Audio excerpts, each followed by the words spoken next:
पूर्व सीएम भूपेंद्र सिंह हुड्डा करनाल में पंजाबी सम्मेलन में पहुंचे, जहां पर उनके साथ पूर्व सांसद राज बब्बर और प्रदेश अध्यक्ष उदय भान भी मौजूद थे। भूपेंद्र सिंह हुड्डा ने मीडिया से बात करते हुए कहा कि पंजाबी समाज में बहुत ही मेहनत की है, हरियाणा के विकास में काफी योगदान है, उनके वेलफेयर के लिए बोर्ड बनवाया जाएगा, उनका हर जगह मान सम्मान किया जाएगा। उन्होंने कहा कि कांग्रेस चुनाव के लिए पूरी तैयार है।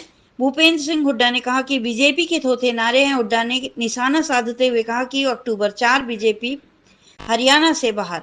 वही बीजेपी के 10 साल के कार्यकाल पर निशाना साधते हुए कहा कि बीजेपी ने हरियाणा को बर्बाद करके रखा हुआ है, महंगाई में नंबर 1, बेरोजगारी में नंबर 1, भर्ती रोको, गैंग पर जवाब देते हुए कहा कि ये जिम्मेदारी उनकी थी, ये बहानेबाजी नहीं चलेगी।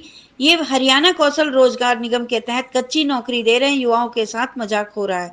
2 लाख पक्की नौकरी खाली है, हमारी सरकार आएगी तो 1 लाख नौकरी पहले साल दे देंगे, फिर उसके बाद 50,000 नौकरी देंगे। उन्होंने कहा कि बीजेपी की झूठी दुकान है। वहीं उन्होंने कहा कि कांग्रेस में सीएम का फैसला विधायक और हाई कमान करेंगे। वहीं उन्होंने कहा कि पंजाबी नेशनल सम्मेलन कामयाब रहा। उन्होंने कहा कि बीजेपी ने 9.5 साल क्या किया है, उसका जवाब दो। वहीं उन्होंने कहा कि बीजेपी ने किसानों को लूटा है, डीजल का दाम काफी बढ़ गया है। जब उनसे सवाल किया गया कि आप पर आरोप लगते हैं और आपने ही एक जिले में काम करते हैं, तो भूपेंद्र सिंह हुड्डा आग बबूला होते हुए कहा कि करनाल में क्या हुआ, खट्टर साहब ने क्या किया, एक काम बता दीजिए उन्होंने क्या काम किया है। उन्होंने 9 साल बेकार कर दिए हैं। हमने अपना कल्पना चावला मेडिकल अस्पताल बनवाया है, बाईपास बनवाया है। बहरहाल आगे भी यहाँ ऐसे ही बयानबाजी चलती रहेगी। और विचार सबके आपने सुन लिए, आप सब समझते हैं। यहाँ कहा गया कि भाई ये पंजाबी सम्मेलन है। पंजाबी तो मैं भी हूँ, जब मैं पैदा हुआ पंजाब में पैदा हुआ था भाई। कोई हरियाणा तो 66 में बना, मैं तो 47 में पैदा हो गया था, उस टाइम पंजाब था। लेकिन ये सम्मेलन उन लोगों का है जो मेरे सामने हैं, जिन्होंने मेहनत करके आगे बढ़े हैं। हम तो भाई पैदा हुए, परिवार में पैदा हुए, हमारे कोई चिंता नहीं थी खाने पीने की, आपने जो भी था पढ़ाई की, अच्छा हम। लेकिन जो समाज विस्थापित होकर आया, मेरे को मालूम है कितनी मेहनत करके ये आगे बढ़ा है। ये मैं उसकी आप सबको हार्दिक बधाई देता हूँ। मैं सोच रहा था कि भाई ये समाज जो दुकानदार भी हैं, व्यापारी भी हैं, इतनी प्रगति कैसे करी। उसका एक मुख्य कारण ये भी है कि इन्होंने लोगों से मुनाफा कम कमाया, उनकी खाल कम तारी भाई, सब मतलब कम से कम मुनाफे पे कार्य किया। इस वास्ते समाज परिवार जो व्यापार में बढ़ा, इस बात की मैं आप सबको हार्दिक बधाई देता हूँ। भाई जिस प्रकार से मेहनत हुई, दिन रात मेहनत किया है इस समाज ने, ये छोटी बात नहीं है। मेरे को भी प्रदेश की सेवा का मौका मिला 2005 में, तो मैं कह सकता हूँ 2014 में जब हरियाणा छोड़ा हमने, तो हरियाणा प्रति व्यक्ति आय में, प्रति व्यक्ति निवेश में, नौकरी देने में, कानून व्यवस्था में, खेल खिलाड़ियों में नंबर 1 था। ये सरकारी आंकड़े हैं। लेकिन 9.5 साल के बाद हमारा हरियाणा किस चीज़ में नंबर 1 हो गया भाई? बेरोजगारी में, महंगाई में, अपराध में, और खेल खिलाड़ी को तो आप खुद देख रहे हो कि आप जंतर मंतर में कैसे हमारी पहलवान बेटियों के साथ व्यवहार किया गया, उनको अब तक न्याय नहीं मिला। तो ये जो है बहुत मेहनत से जो हरियाणा जो नंबर 1 हुआ, उसमें इस समाज का, जो समाज मेरे सामने बैठा है, सबसे बड़ा योगदान रहा। मैं इस बात की कहता हूँ।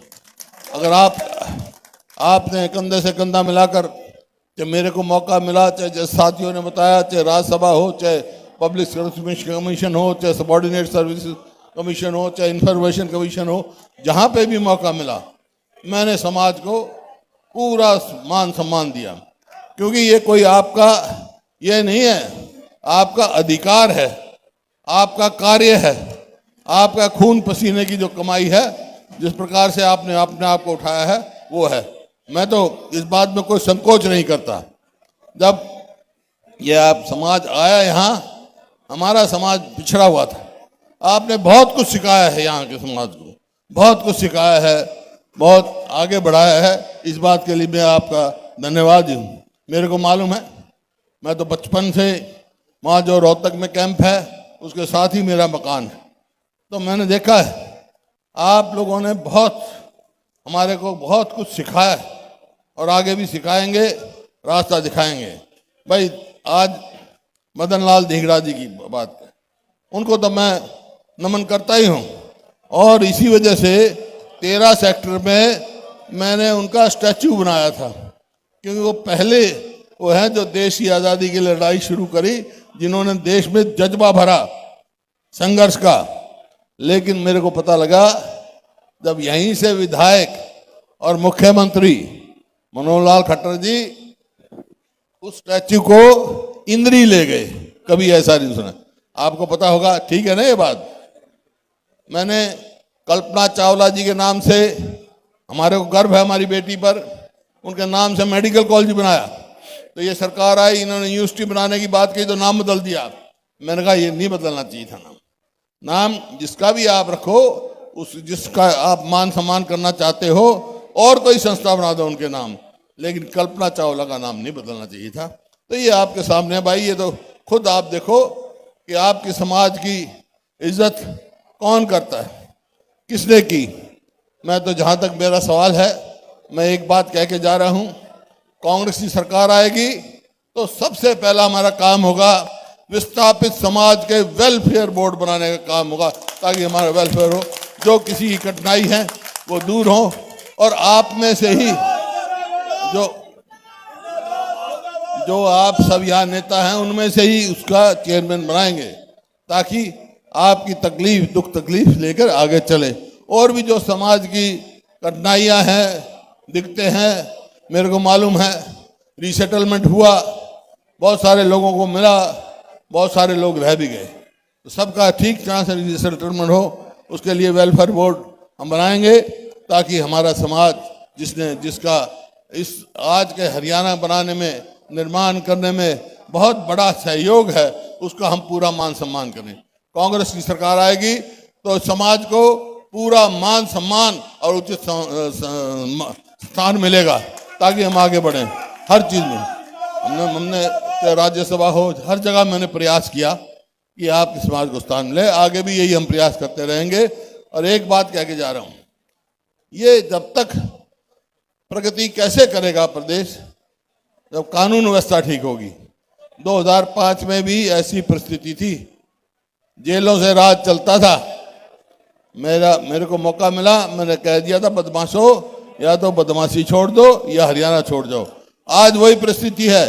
आज कह के जा रहे हैं हम, कांग्रेस सरकार आते बदमाशों को हरियाणा में नहीं रहने देंगे, ताकि व्यापारी कर्मचारी सब अपना शांति से आगे प्रगति करें।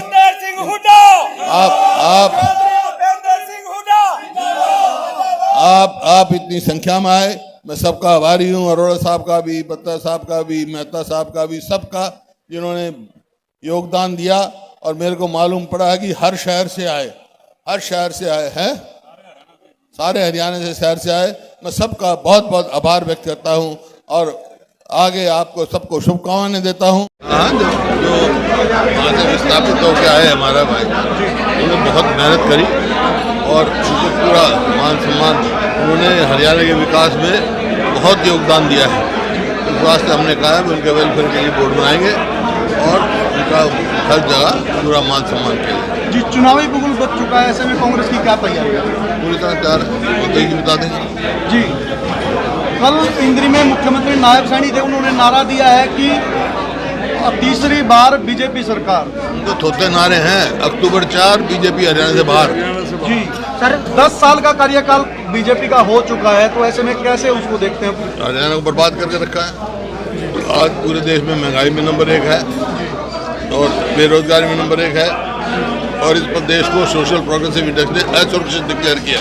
इससे ज्यादा क्या शर्म की बात? जी, बेरोजगारी में नंबर 1 की आप मुद्दा साहब बात कर रहे हैं, लेकिन वो कह रहे हैं कि भर्ती रोको गैंग के थ्रू जो है कांग्रेस पार्टी जो ये जिम्मेवारी उनकी थी ना, ये बहानेबाजी नहीं चलेगी। लोग समझते हैं ना, जो ये दे रखा है कौशल रोजगार निगम, कच्ची नौकरी दे रहे हैं, युवाओं के साथ मजाक कर रहे हैं। 2 लाख पक्की नौकरी खाली है।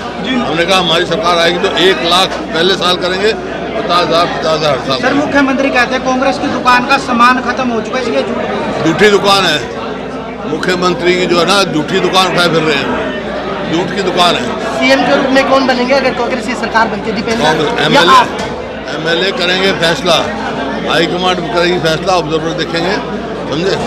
जी बत्रा जी ने एक बात कही थी नीचे भाषण में कि जो भी अहंकार भाव में आता है हुड्डा जी ने उसको निपटा दिया, इसमें कितनी सच्चाई है? तेरे को पता होगा। जी तो सम्मेलन किया गया आज, पंजाबी सम्मेलन अच्छा कामयाब रहा, पूरे हर जगह से लोग आए, पूरा कामयाब हुआ। जी मुख्यमंत्री नायब साहनी के द्वारा बड़ा आरोप लगाया गया है। मेरा अपने भी सवाल है, मुख्यमंत्री नायब साहनी उधर, मैंने कहा झूठ की दुकान है। काफी घोषणाएं की सीएम ने, पर अब आचार संहिता लग चुकी है। कौन सी? क्या वो सिर्फ घोषणा? 9.5 साल 10 साल तक क्या किया, जवाब उसका दो ना। 10 साल सर क्या किया? किसानों को पैसे देने की बात की जा रही है, आनंद फानन। अरे किसान को तो लूटा इन्होंने। जो डीजल का भाव 2014 में था, आज कितना भाव है? 2022 में किसान की आमदनी दुगनी कर रहे थे। डीजल का भाव क्या है, खाद का क्या है, कीटनाशक दवाई का भाव क्या है? एक ही डिस्ट्रिक्ट को आपने ज्यादा चमकाया, ऐसा आरोप आपके ऊपर है। एक ही डिस्ट्रिक्ट पर आपका ज्यादा फोकस रहा है। किसमें? रोहतक पर आपका ज्यादा फोकस रहा है, ऐसा आरोप है। करनाल में कुछ किया तो करनाल का है ना, जी खट्टर रहा 9 साल, खट्टर साहब रहे। एक काम बता दे यहाँ करो, तभी तो बदलेगा। एक काम करा है, तभी बदल दिए गए वो। 9 साल तो बेकार कर दिए। हमने तो कल्पना चावला मेडिकल कॉलेज बनाया, हमने बाईपास बनाया, कितने काम किए हमने।